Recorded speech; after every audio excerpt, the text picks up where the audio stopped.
In Lagos's noisy market, a billionaire spots a poor girl with his lost love's necklace.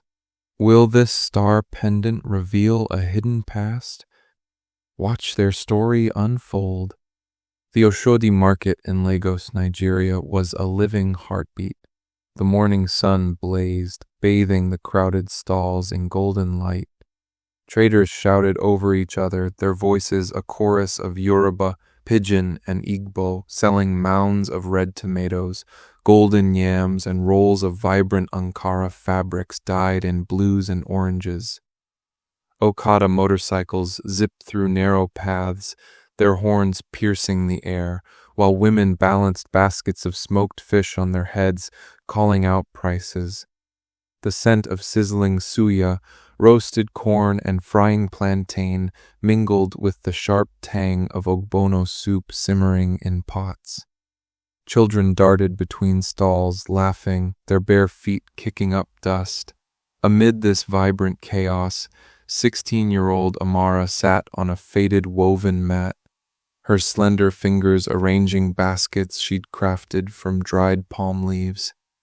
Her blue dress, patched at the hem, clung to her thin frame, and her sandals, stitched with old thread, barely held together. Yet her brown eyes sparkled with quiet hope, like stars in a dawn sky. Around her neck hung a silver necklace with a small, star-shaped pendant, its shine catching the sunlight, standing out against her simple clothes. Amara touched it gently, a habit from childhood, as if it whispered her mother's love. Across the sprawling city in a glass skyscraper that towered over Victoria Island, Chukwudi Okoye sat behind a polished mahogany desk. At 55, he was one of Nigeria's richest men, a billionaire whose empire included luxury hotels, oil refineries, and tech startups lighting up Africa's digital future.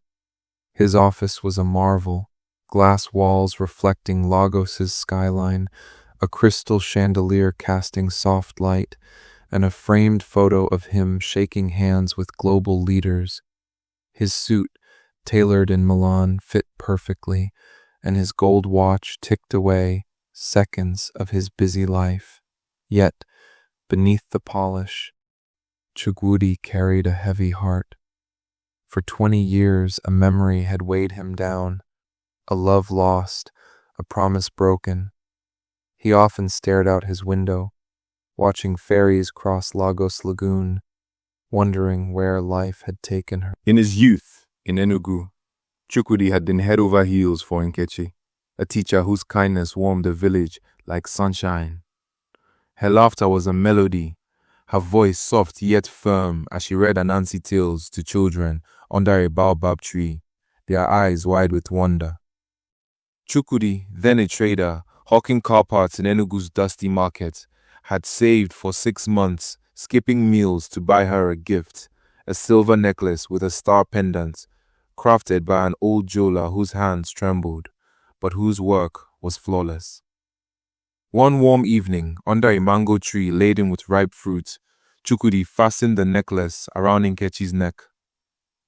"This star is my heart," he said, his voice thick with emotion.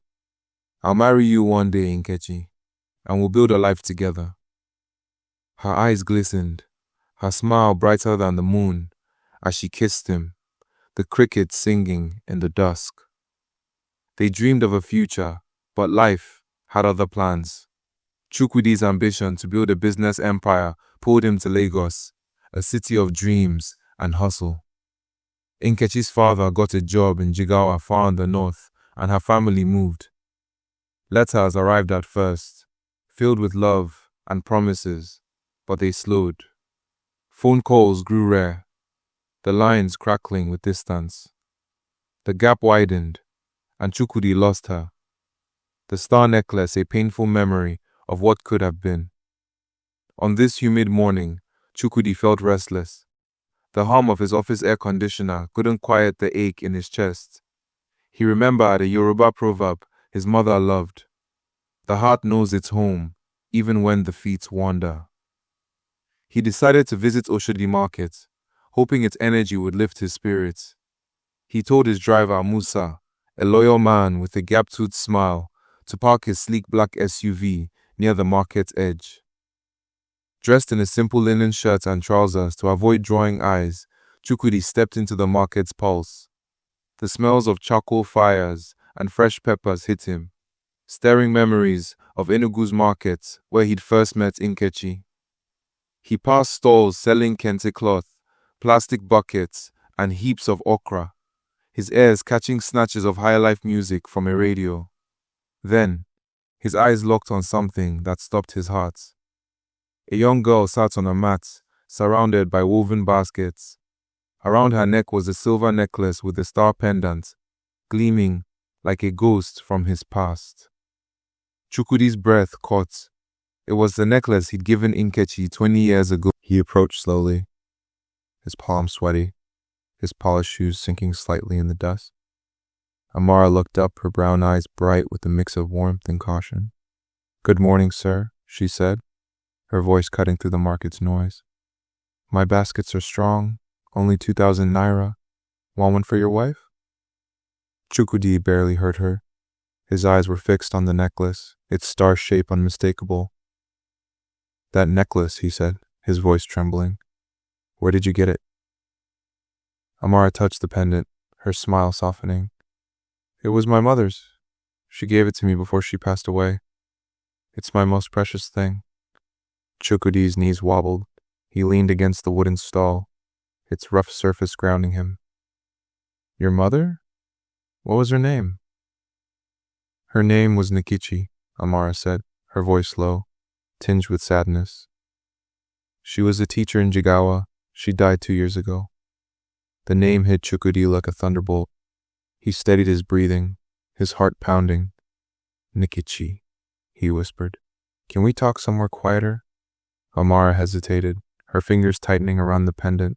She'd learned to be wary in Lagos, where promises could be tricks.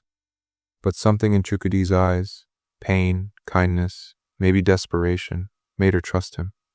She nodded, packed her baskets into a worn sack, and led him to a small tea shop at the market's edge.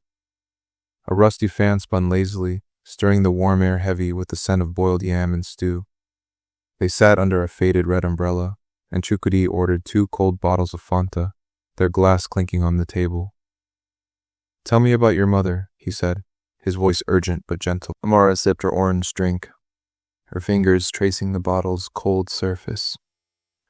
"Mama was the best person I knew. She taught children in our village in Jigawa, reading them stories about tortoises and singing highlife songs like Osadebe's. She loved cooking egusi soup with pounded yam, and she'd laugh when I spilled flour trying to help. She'd say, 'Amara, you're my star,' bright and stubborn." This necklace was her treasure.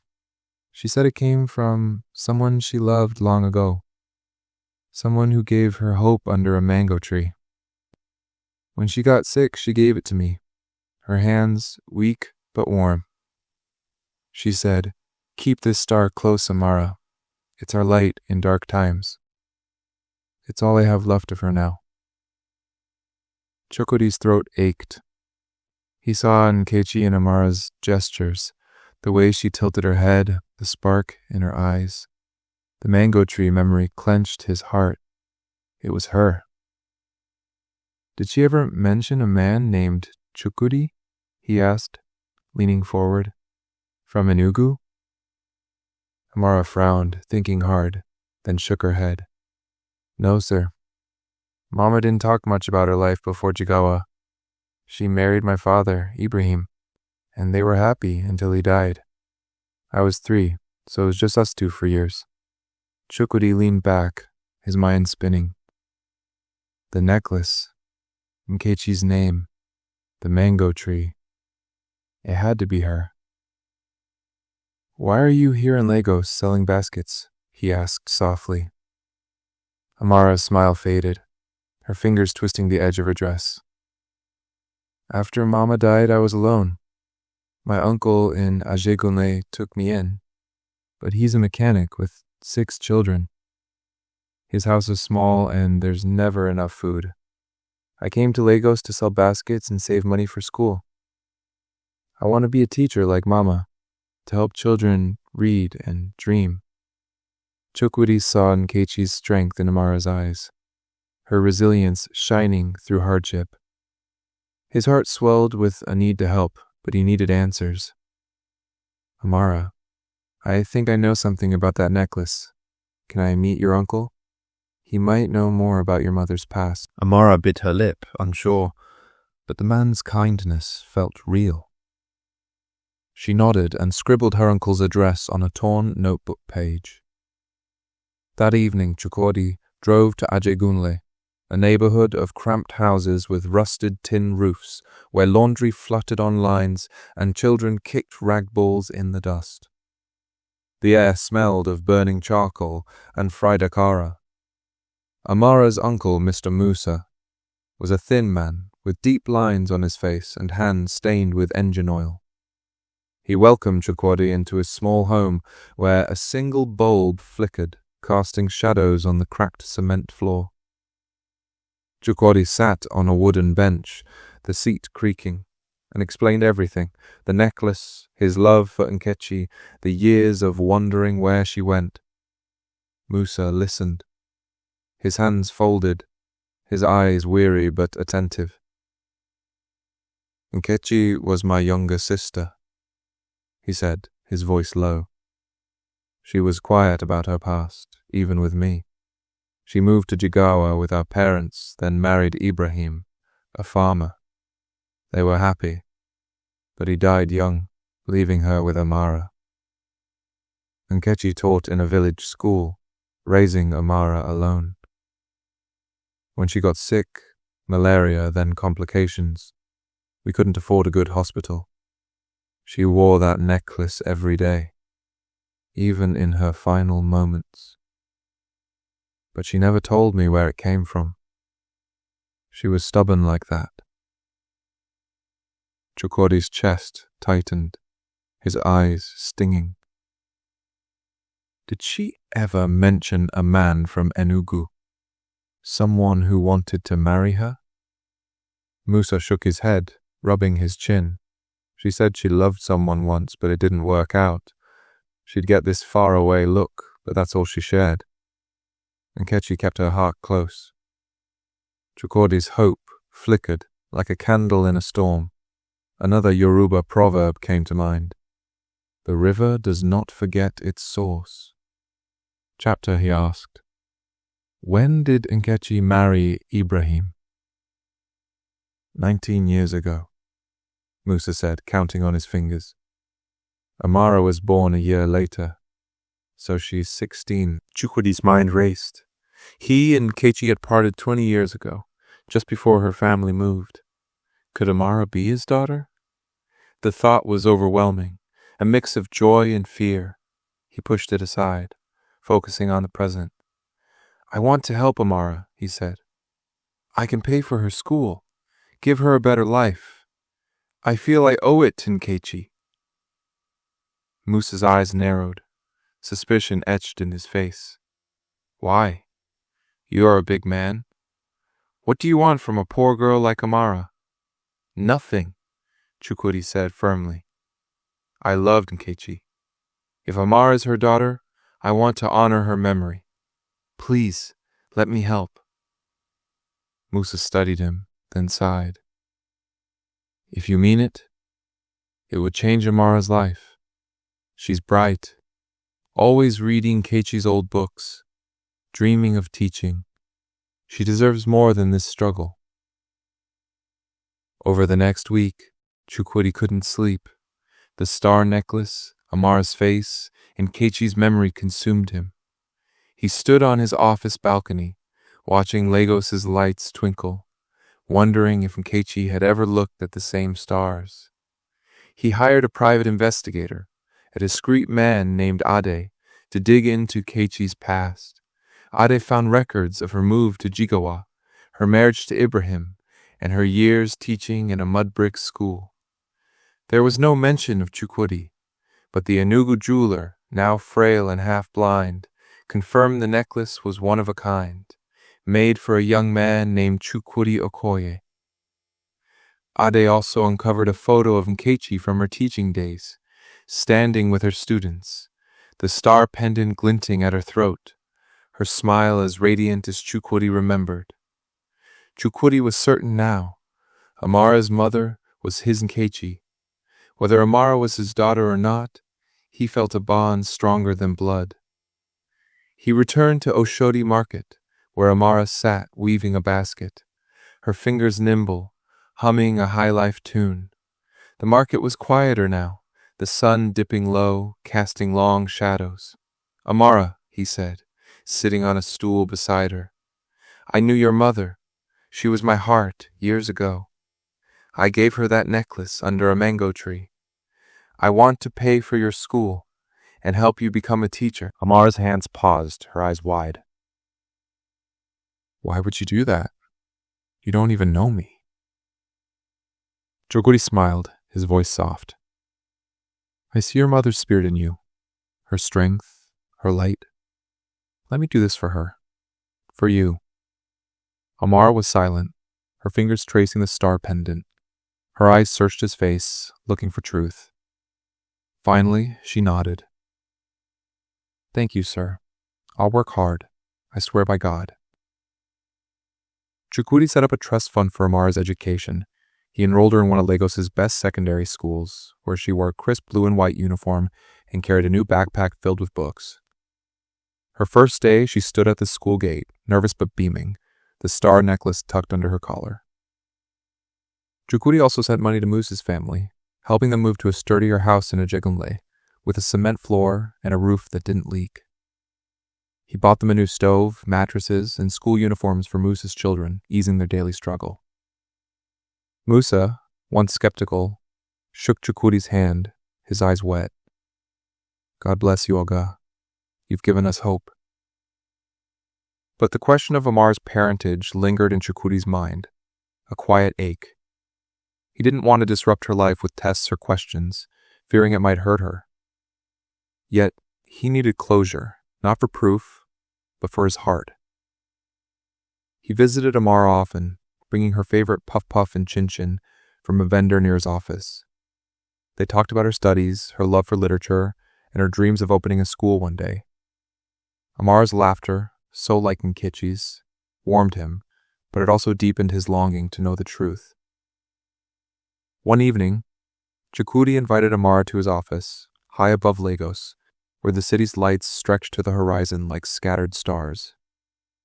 He wanted to share a piece of his past, to build their bond. The office was quiet, the hum of the city muffled by thick glass.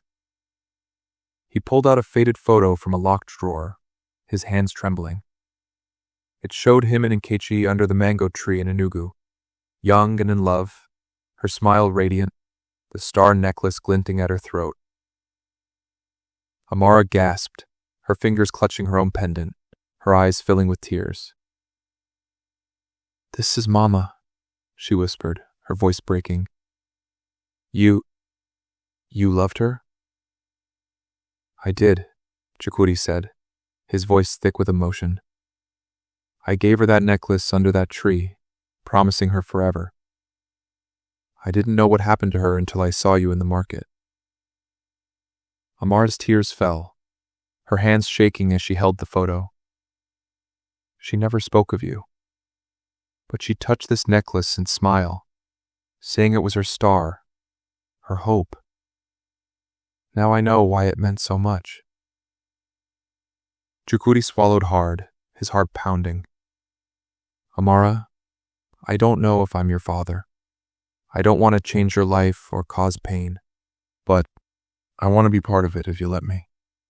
Amara looked at him, her face soft but strong, like Nkechi's when she faced hard times. "I don't know if you're my father either, but you're kind and you loved Mama. That's enough for me." From that moment, Chukwudi became a father figure to Amara. He attended her school plays where she acted as Queen Amina of Zaria, her voice bold and proud. He helped with her math homework, laughing when she teased his old-fashioned calculator. They shared bowls of jollof rice at a local buka, Amara teaching him to enjoy the spicy heat. She showed him resilience, finding joy in small things, a new book, a sunset over Lagos Lagoon, a highlife song on the radio. The star necklace, once a symbol of loss, became a bridge between them, a reminder of Nkechi's love that connected their hearts. Years passed, and Amara thrived. She graduated secondary school with top marks, her teachers praising her passion for literature and history. Chukwudi was there, clapping loudly, his chest swelling with pride as she received her certificate in a white dress, the star pendant gleaming. He funded her university studies at the University of Lagos, where she pursued education, determined to become a teacher like her mother. He bought her textbooks, a laptop, and took her to her first highlife concert, where they danced to flavors Ada Ada under a starry sky, Amara's laughter echoing Nkechi's. Chukwudi also found ways to honor Nkechi's memory. He funded a library in Jigawa, named after Nkechi, filled with children's books and folk tales she loved. Amara helped choose the books, her eyes bright as she imagined children reading under baobab trees, like her mother once did. The library's opening was a joyful day, with villagers singing and drumming, their voices carrying Nkechi's spirit. Chukwudi watched Amara cut the ribbon, the star necklace shining, and felt Nkechi's presence, as if she were smiling down. At Amara's university graduation, Chukwudi sat in the audience, his heart full. The Lagos sun blazed, and Amara crossed the stage in her black gown, her cap tilted playfully, the star pendant glinting at her throat. She looked at Chukwudi and smiled, her eyes shining with gratitude and love. He clapped until his hands ached, tears blurring his vision. He had found Nkechi's legacy in Amara, and in helping her, he had healed his own heart, filling the emptiness wealth could never touch. The Oshodi market buzzed on, its traders telling Amara's story, a girl, a necklace, and a billionaire, brought together by fate. In Nigeria, they called it ubuntu, the belief that we are all connected, that one person's kindness can light another's world. For Chukwudi and Amara, the star necklace was their ubuntu, a light that guided them through time, loss, and love, back to each other. As Amara began her teaching career, carrying her mother's star and Chukwudi's support, their story spread, a reminder that even in the busy city like Lagos, a single star can shine bright enough to change lives forever.